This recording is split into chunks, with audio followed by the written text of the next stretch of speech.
So that talk is about Forerunner, and as you know, Forerunner is about knight, Viking, and samurais. And in the team, we have that ritual, thanks to an old guy, that is, every time we meet new persons, we like to know who they are. So before starting, I'm going to ask you a quick question. It's who among you think they are samurai like that guy? Okay, not that many. It's weird. Not that popular. Who thinks are knights? Yeah, we're a few. It's because we are the good guy who always wins, so it's okay. So I think all the rest is Vikings, right? You are Vikings, all of them? Yeah. Usually you're louder than that, so it's okay. Okay, so who are we, except he's a samurai and I'm a knight? So my name is Campos Oriola. I'm currently creative director on Forerunner. During production, I was game director, and it's been 12 years now that I'm at Ubisoft. And I'm, And I'm Damien Kieken. I'm the game director on Forerunner, and I worked previously on the multiplayer of Assassin's Creed as the game director as well. I will let Roman do the first part of the presentation, then jump back. Thank you. So, why this talk? Why this talk today? What are we to say? Well, before the launch of the game, we were that game. We had a really successful open beta, second biggest open beta in Ubisoft history. We were the game being played at Clueless Gamer just before the Super Bowl. So it was huge, it was cool. We had an amazing first day, had a big team party, went drunk, and a month and a half later, wake up, big hangover, like, and that's the story. And we're like, what happened? Like, really? Okay. So why is that? What happened there? Even if we have so many years of experience and all that stuff around. The thing is, we knew how to ship games. Even multiplayer games, etc., as you see, worked on the multiplayer of Assassin's Creed, I worked on Ghost Recon. We knew what it meant to ship a multiplayer game. But we did not know what it meant to be a platform, and not only ship a platform, but also support it after launch. And looking back at that last year, we can say that we learned it the real hard way. So quickly, the first chapter, I'm going to tell you just quickly what Forerunner is, in case you don't know. Then I'm going to go into what we did well before launch, because hopefully we did a couple of things right that were really helpful just after launch when the shit hit the fan. Then I'm going to handle the speech to Damien that's going to explain you when shit hit the fan, what went wrong, and in order to fix it, how we reshaped the team and the way we build the game. And then he's going to finish on what it means for us to be a platform in terms of retention and sustainability. So first, what is Forerunner? So Forerunner is a new IP. It's made at Ubisoft Montreal, mainly. And it's a PvP multiplayer game, and it's about sword and knight, Vikings, and samurai fightings.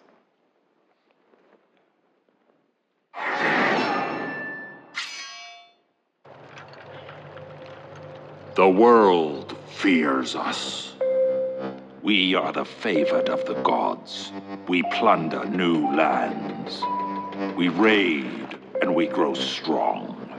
We live for battle, ready to die in glory. Cast away from our land, we are rebuilding. Our hearts are strong, our devotion absolute, and our skill is beyond question. We will be remembered. We are the guardians of our people. We stand strong against all invaders. Duty is our shield, order our weapon. When we defend the weak, we are immortal.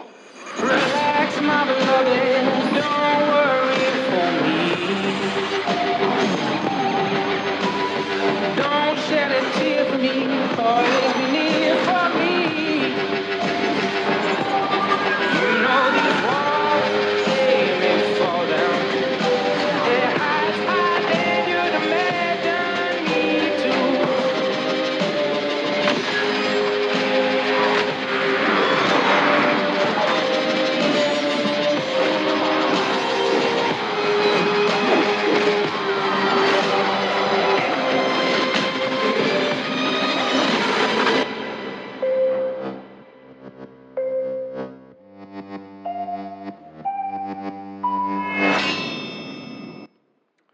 the game.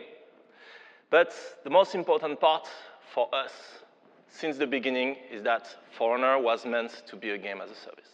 It was meant to be an offer that will continue to grow and that we will continue to support after launch.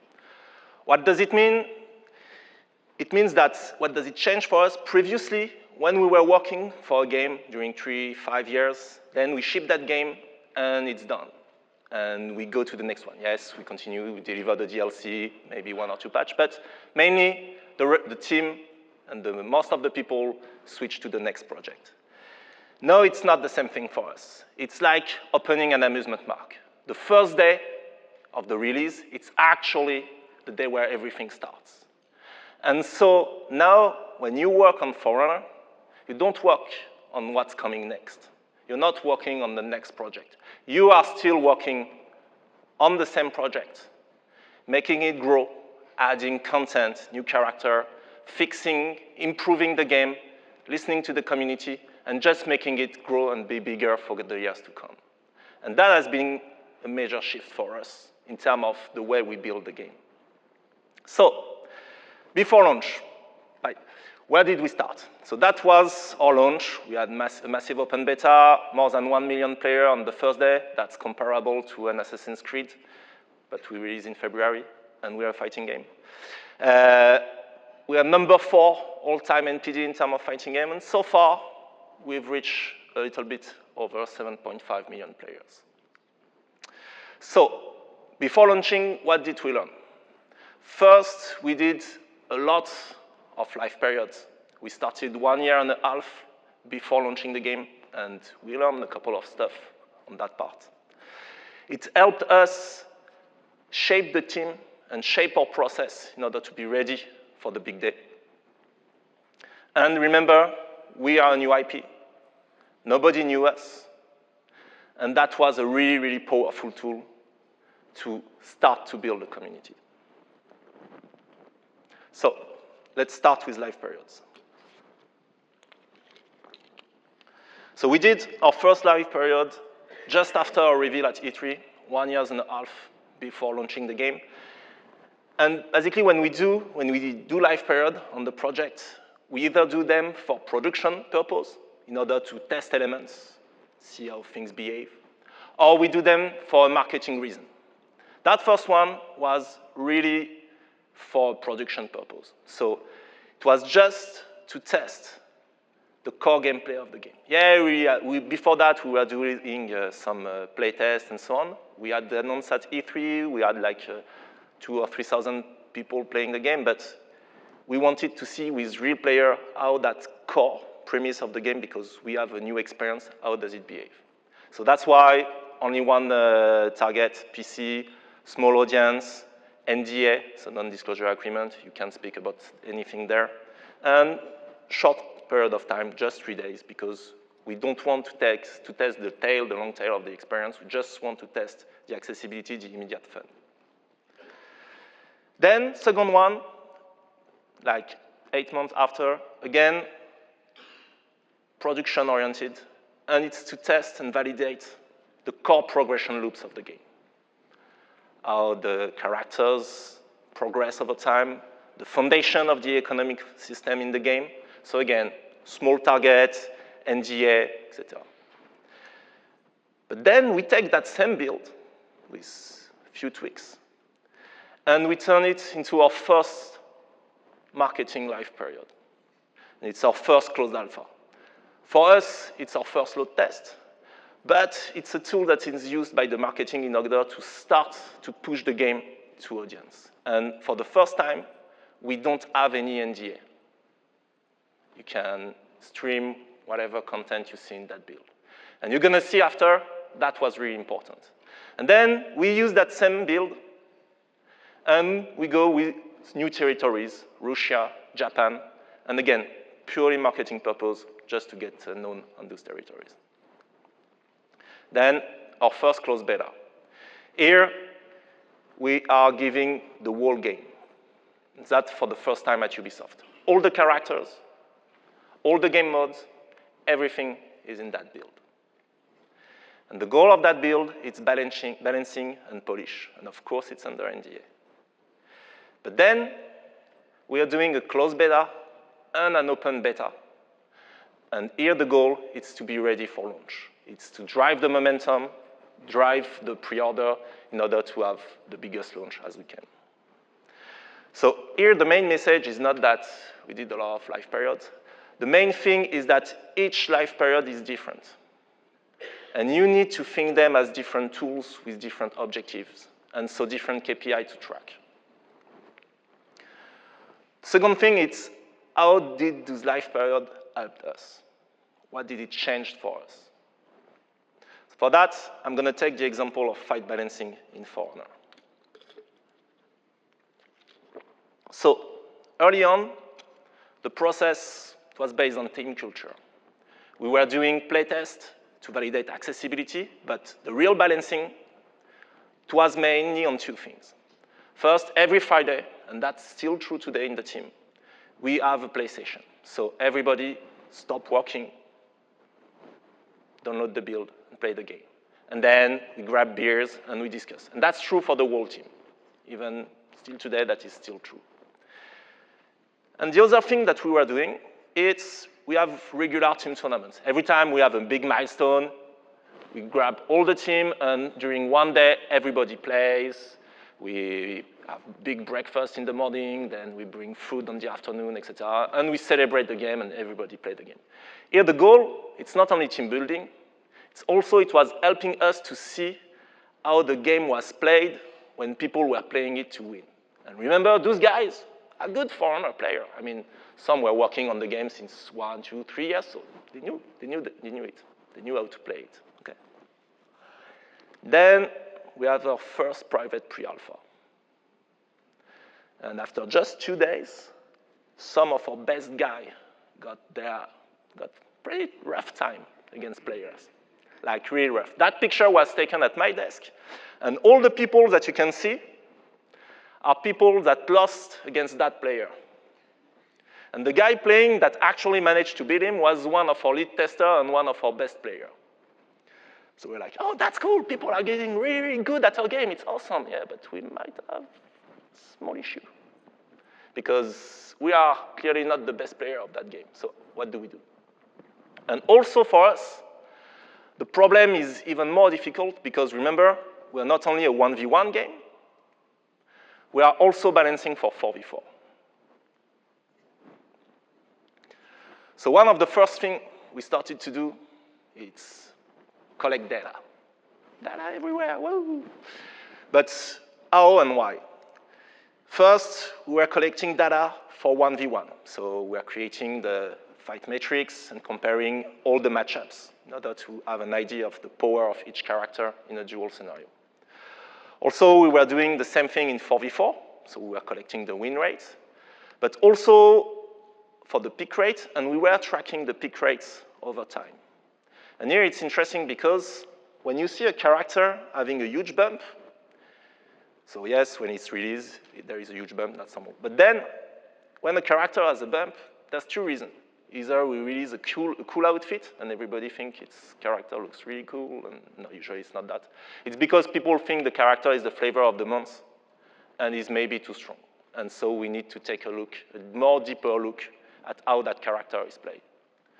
And for that, we are tracking in detail amongst all the players, and then we can add filter on skill, etc. What type of moves, what move is being used, and how much each move is contributing to the overall damage dealt by that character. And here for us, what is interesting, what we're looking for, it's that type of moves. Moves that are not used a lot, but deals ton of damage. And why is that interesting? It's because that move is really safe. It's really hard to block for the opponent, so it's always landing, so that's why it's dealing damage. So either it's by design, or you might have a problem. But also, doing live period helped us understand the type of tools that we would need in order to operate the game. And basically, we developed two things, what we call live updates and cloud server updates. So live updates, it's normal patch, if I can say. The detail is that it's only data. There's no code involved. That means that there is no first-party submission on console. So we can push that patch really fast. The second one is the cloud server update. And here we only update data on our side. And same thing, of course, no first-party submission. And it's even faster to deploy. And those are the two main tools that we are now using in order to balance the game. So, live updates for game mode and fighters. Cloud server updates for economy and progression. And so we went from first live period, that character is way too strong, we can patch him next time we're live in 8 months. To today, when we have issues with a character, next week, the thing is fixed. Here again, the important thing is we were able to do that because we started early.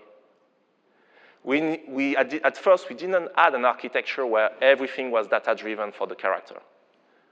But that's where we figured it. And that's where we figured that we needed that agility in order to be able to support the game after a while. Last thing, community. So again, new IP, nobody knew us. Okay. So what was our strategy? Our strategy was to be hands-on, to convince with the game, and to convince a core, and then have that core grow, and infect other people, and eventually lead to consumer. So that's the old Splash strategy. And we started that at the announcement. E3 2015, hands-on on stage, 4-player versus 4-player, live on stage, then on the booth, you could play the game. And just after that, for people that were not able to go at E3, but were invested in the game, they were able to play from home with our first closed pre-alpha.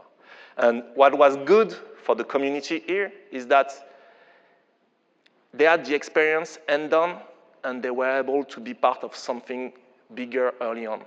And they were able to discuss with us and feel that their feedback was actually building the game. And for us, that was really useful because we were having those discussions with those guys. Then, 2016, the goal was to build on that core and not only bring the press on board, but also bring all the friends of those guys. So first, since we were doing constant live periods, we always add new content. So when you would go into a show to see Forerunner, there was always something new, a new character, a new game mode, a new map, always something new to see.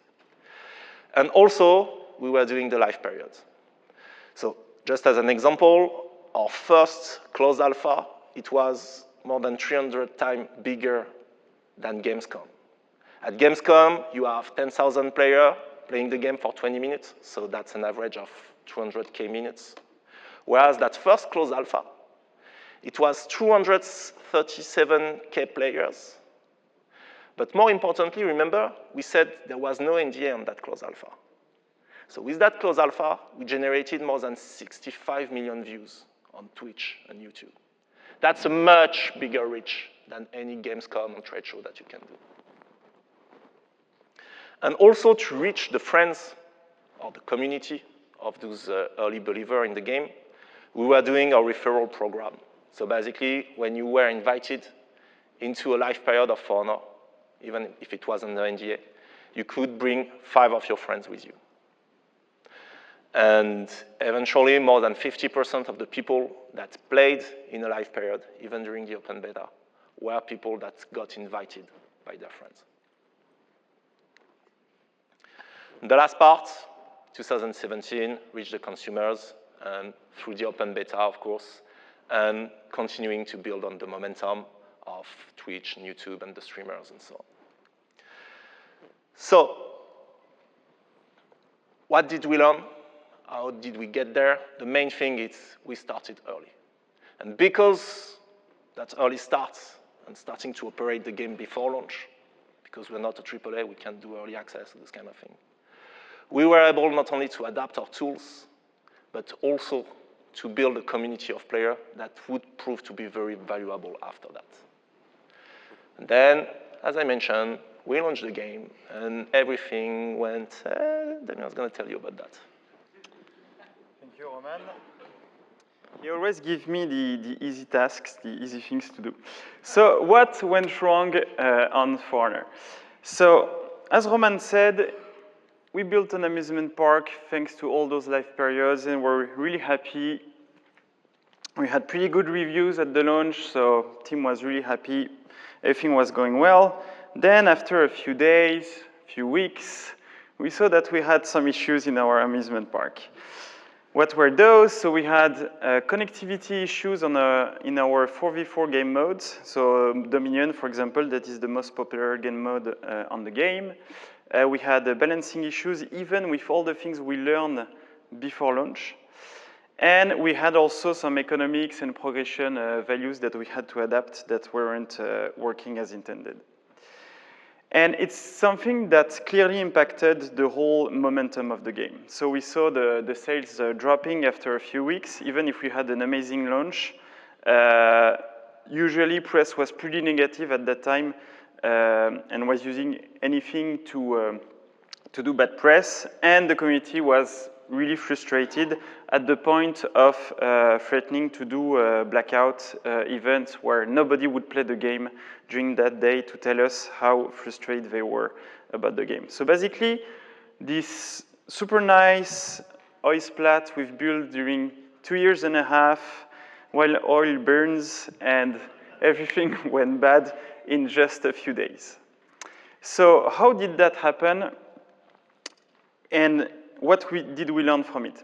So first, and this one is a very obvious sentence, I can tell, but you will see how it makes sense in our case. So you don't know what you don't know. So there is an unpredictability factor on what is going on. You need to be ready to adapt your whole production process as soon as you're live because everything changes. And the communication needs are not the same anymore when you're live. So everything we've built before launch wasn't really working after launch. So you don't know what you don't know. Before launch, your players and the feedback you receive on your game are mostly focused on novelty, on discovery of your game, on the cool factor of your game, and they're not really focused on what is wrong, or at least they don't give it to you with the right intensity. While after launch, the context is really changing. And small problems might become bigger, and in fact, they will. And I will tell you a very good example for us. The connectivity, of course.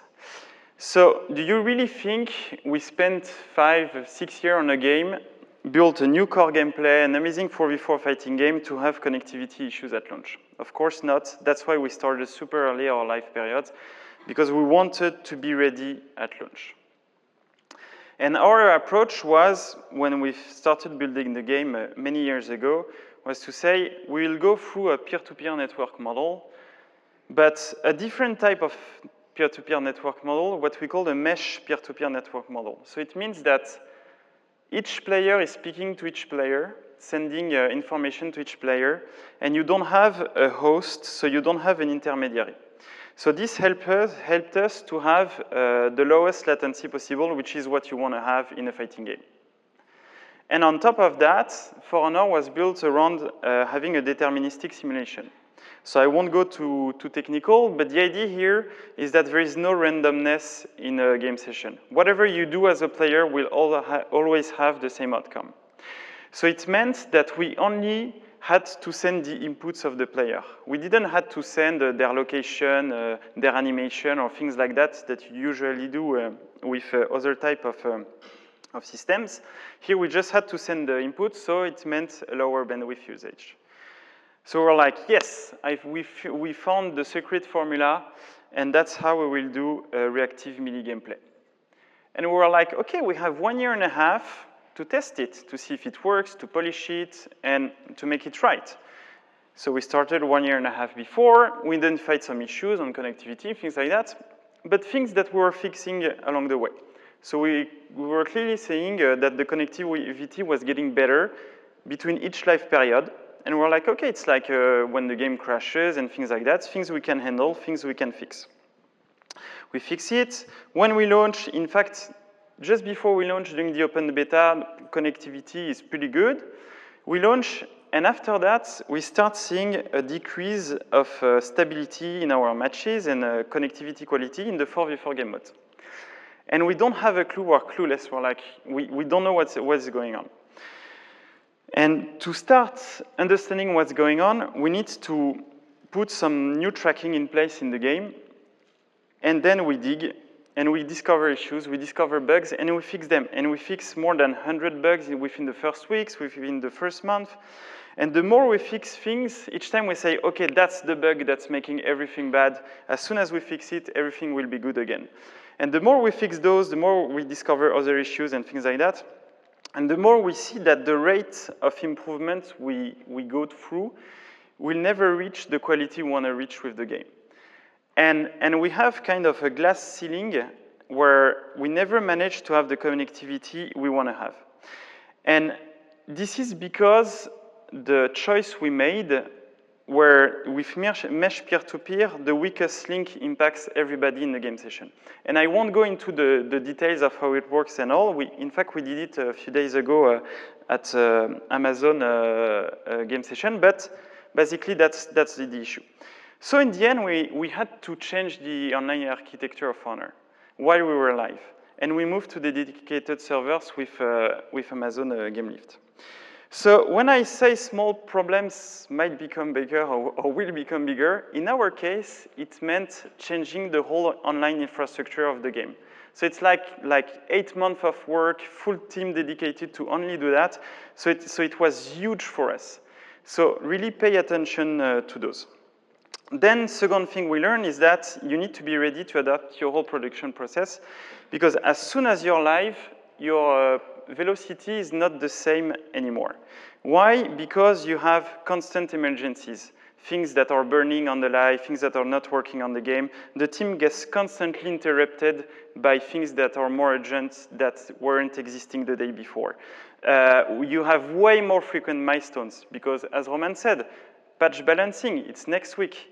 Another live update will be 3 weeks after, etc. So you're constantly shipping new things, so the team gets always interrupted, and then you have all these branches, management, and on top of that, what we thought candidly is that, oh, now the game is out, you have less things to test, so QA should be easier to manage.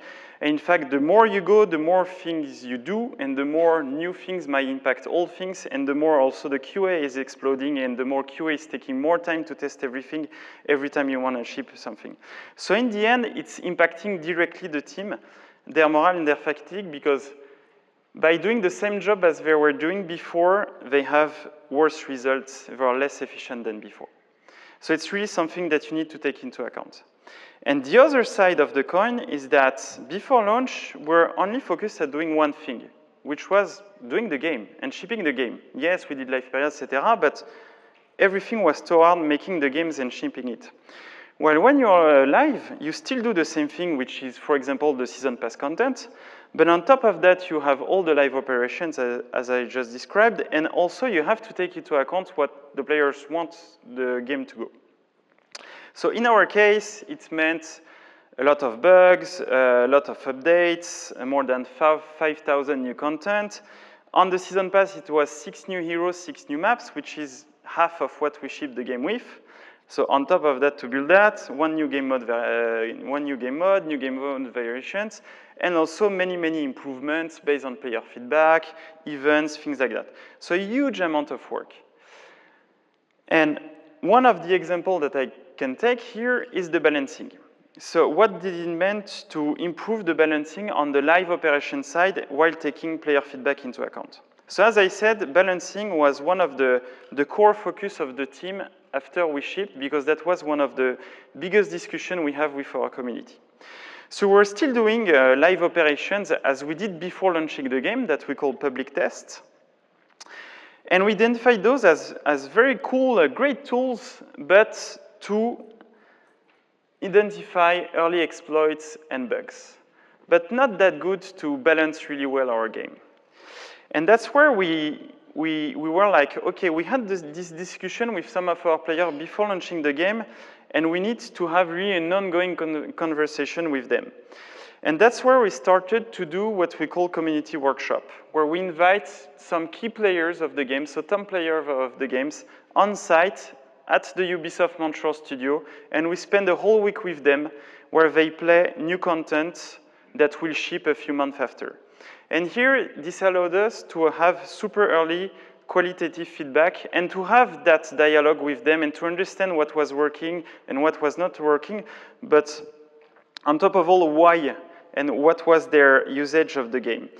And then we put in place a private Discord channel with the same players and some others to always be able to continue that discussion. So to not, we were still inviting them every 3 months, but we could still continue the discussion in between. Here the important, it's not working, yes. Here the important element, if I can interrupt you, it's that our design team is on that Discord. All of our game designers are on that Discord, and they are constantly exchanging with those guys because they have the same level of knowledge of where we are at a certain point, what character we're developing, etc. And so when you have a question in terms of balancing, or if we had 2 frames on that move, etc., we can have that discussion real time with any player in our community. And that is a powerful tool for us at the moment. And that's for the balancing for the top players. But then you have another side of the community that are playing more casually with your game. And those, we were having the feedback from those through our community channels. And here it's more to identify the player frustrations, the broad sentiment, etc. And to also take that into account into our balancing. Because if you only balance the game for the top players, that it might not work for everybody else. And that's where it led us to this extra step that we call RIFT, Rapid Iterative Fight Test.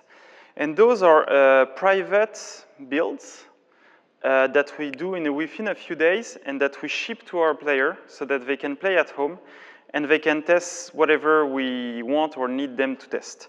And this was super helpful also to continue the discussion and to identify other problematics and to iterate faster. So production velocity is not the same in live. And on top of that, you have to produce a wider variety of content that are on different timelines. So you have to ship stuff next week, you have to build stuff that will be shipped in 3 months, etc. So you know that your team will be impacted by that. And you need to preserve your team because the live part will be super rough. And what we did, not right away, but by learning that, what we did after a few months, was we were removing one of the big pressure to the team where we decided, okay, we will still have deadlines internally, but now for everything that is new feature, new improvement, the community is not aware about, we're not giving any public deadline.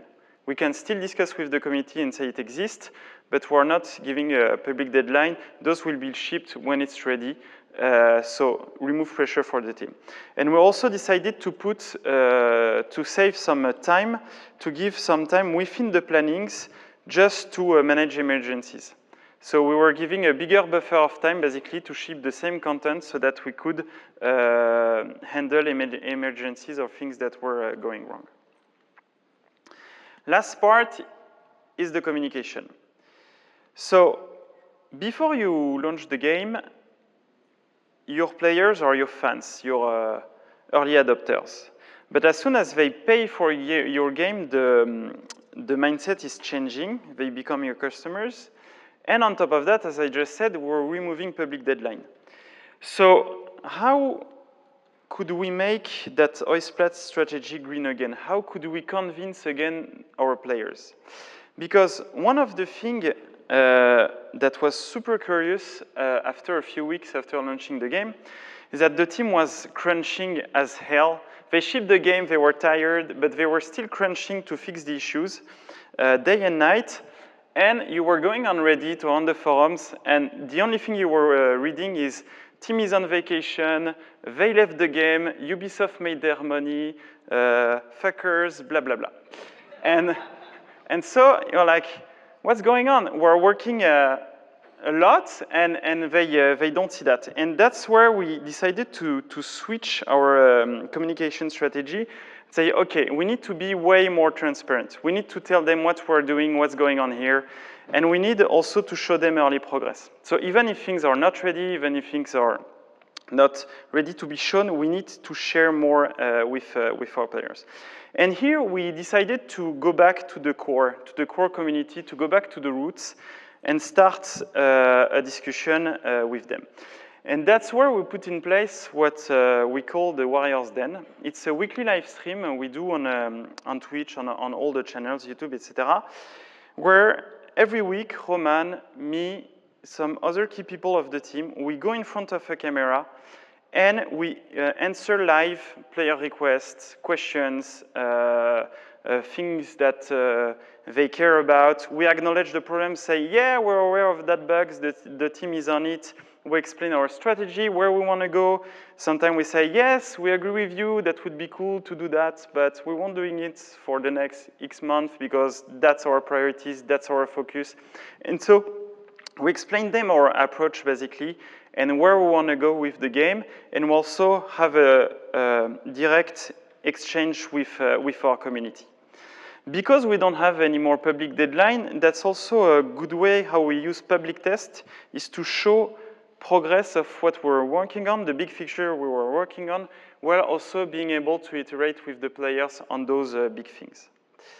And on top of that, we had the community workshop, as I told before, and we have also part of the team that is available online. So we have people where it's their job, but us as well, Roman, me, etc., we're reachable through Twitter, and we spend 1-2 hours per day to do some community support stuff, to answer our players, etc., basically to be reachable and to have always that contact with their reality.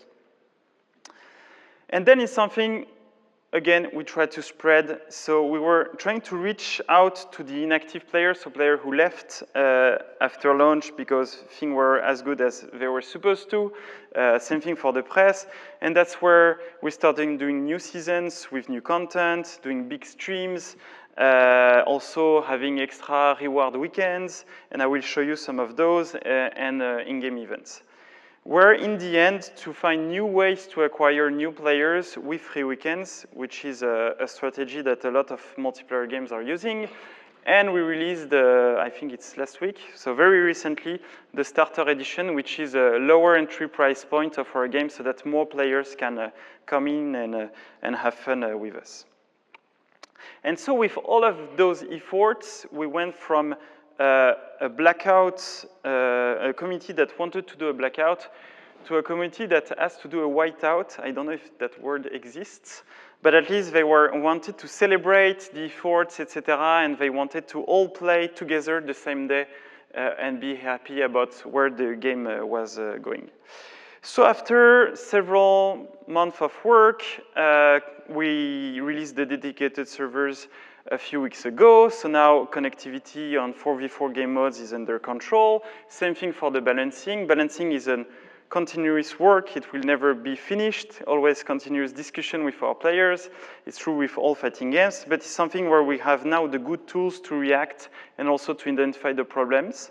And the progression and economy is something we fixed throughout the first year of the life period, thanks to our server updates. So we're back on track. The amusement park is working again.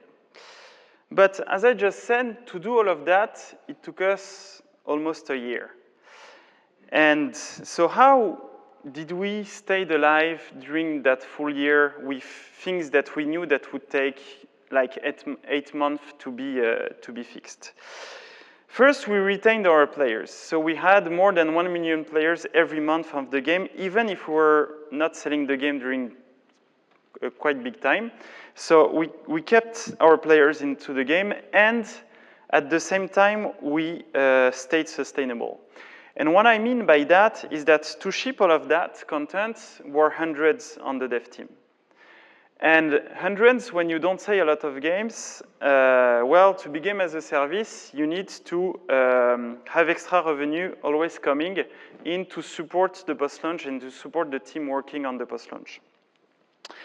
And for our business model, and I won't go into too much details because we don't have time, but basically the idea behind For Honor was to say we want to have a balanced sources of income. So we want to have incomes from the season pass, from the sales of the game, and also from monetization. always by keeping in mind that we wanted the players to be happy about our model. So we don't want it to feel as a constraint. We wanted it to be something also that was cool for the players. And so what have we done is that we put in place strong pillars and strong rules. So some of them were, for example, every content that is match-made is always given for free. So maps, modes, events, all of that, always given for free to the players. Season Pass, of course, is something we sell, but we don't sell the content of the Season Pass, we sell the early access of that content. Because everything that is in the Season Pass is also unlockable after launch when you just play the game. And the third pillar is having a single currency. So everything, the same currency that you earn by playing is the same currency that you can buy. So you don't have a hard currency and a soft currency, etc. Why did we add those three pillars? First, this way we never split our player base. Whatever content you bought, you didn't bought, you can always play with everyone within your game. And there is no content that is behind the paywall because you can unlock everything through the currency you unlock just by playing the game. And when I mean anything, it's new heroes, of course. It's also all the RPG elements of our game, so loot, crafting, things like that. But it's also all the cool cosmetic things we're shipping every week. Like that outfit.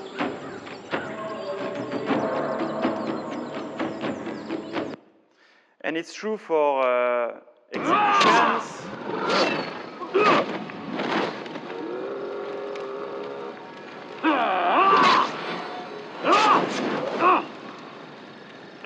Very peaceful game, and for emotes.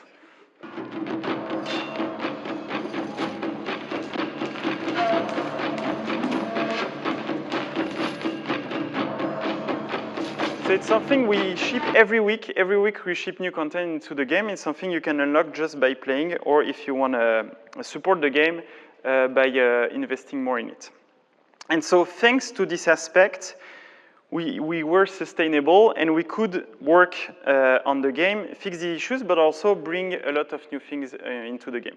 So how did we keep the player inside the game? So it's a two-side thing. First part is we've created a routine. So you have reasons to come back to the game every day because you have the daily orders, and those are the main income for the currency of the game. So it's something you want to do every day, even if it's just for 10 minutes, you will come every day to get your steal. Then every week we had new content, but we were also doing what we call community orders, so small events, where you also earn more rewards. And then at each season, so every 3 months, we're changing the meta of the game with new heroes, new maps. This is where we're also introducing new game modes, new gear, new content, new progression content, and things like that. And all of that is wrapped around this idea that we have inside our game, that is the faction war. So when you play For Honor, you need to select a faction, and then everything you do inside the game, so every matches, every duels, everything counts toward your faction and toward the win of your faction throughout that season. And this routine was also true outside of the game, by the online availability every day, by the weekly live streams and blog posts, and also by the big streams and reveal of new content for each new season. And by doing that, and by progressing during that first year, we also understood something, that in fact our job was evolving from game developer to entertainers. And that's a huge part today of our work on For Honor, is how can we entertain our community. And what I mean by entertaining is by breaking that routine. So it's by introducing surprises, by changing something. So new game modes, so for example, there is a game mode that is called Dance of Death that we released like that without announcing it. Was there only for a few days, then we removed it. Then the committee asked us to keep it inside the game, but that was not the purpose. And it's something we reintroduce sometimes where we feel it's a good time. Then we have extra rewards weekends. And the biggest example of that are seasonal events. So I'll show you what is a seasonal event with a trailer that you will see that is really different from the first trailer that we show you. Welcome to the feast of the other world, where ghoulish delights have been unfurled for your pleasure to devour. In this frightening, ungodly hour, skeleton hordes are on their way, their gravest fury on display, for it is the creepiest time of year. You guessed it, that's right, Halloween is here! Howling werewolves do delight, blue flames burning from the King of Nights. In this place you will find Viking voodoo and their kind, samurai demons and zombie hounds lurk in the shadows of these lands. Make sure you tiptoe and watch your back, or the endless skeleton march will surely attack. So come along, join the feast with the rest of the beasts. Other world is waiting for you. Boo! Ha ha ha ha ha ha!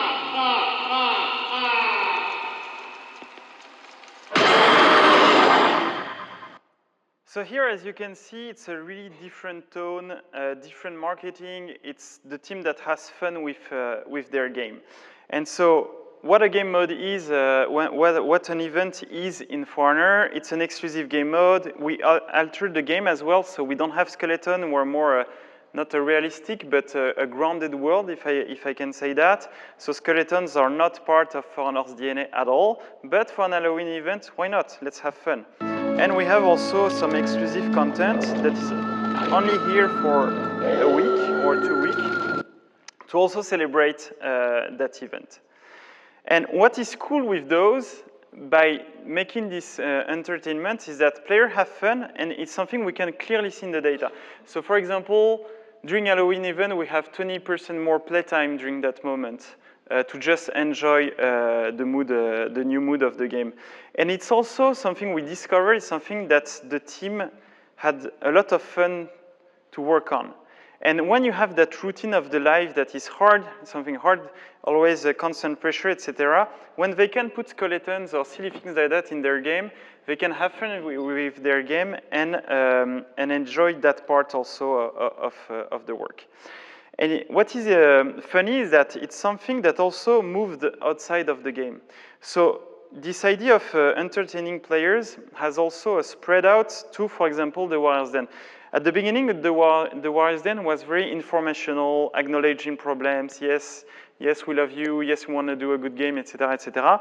But then it became crazier. We were disguising ourselves, and it became a show in its own. And now we know that we have some players that come to the Warrior's Den not to have information on the game, but just to have fun with us, which is also a key part of that.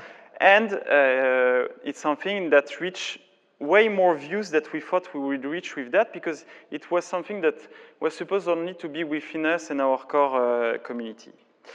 So platform learnings is to be a game as a service. You need to constantly entertain your community, and this comes with a mix of routine and a mix of surprises. And to be able to do so, you need to have extra revenue to support the team that works on that content. And so to close that talk, if I can go back to what Roman was saying, is that at the beginning, we knew how to ship games, but we didn't know how to be a platform. And in fact, what it means is that being a game as a service, it's like running a marathon. But it's a different type of marathon. It's a marathon where you remove the finish line. So it can get really hard at one point. So if we could go back in time and speak to ourselves before we launch the game, we'd say, yes, it's cool to start early, to identify the problem and all, but pay attention to the small ones because they might explode in your face after you launch. You need to preserve your team now and not when you launch the game by also doing no public deadline after launch and also don't rushing new content. So it's one of the things we couldn't went into details here, but at the beginning, because things were going wrong, we're rushing a lot of new content and we're making new problems. So also don't rush new content, don't panic, preserve your team. Work with your community, the soonest, the better. be transparent, show early progress. They're here to help. They're here to enjoy your game. And on top of all, be patient, because victories comes with a delay. So never give up. Now For Honor is in a much better state than before. And so yes, it's worth it to fight for that. So if you want to know more about what's going on next, you still have the Warriors Den every week. You can reach out to us. And normally, we did it pretty quick, so we can have a huge amount of questions. Thank you.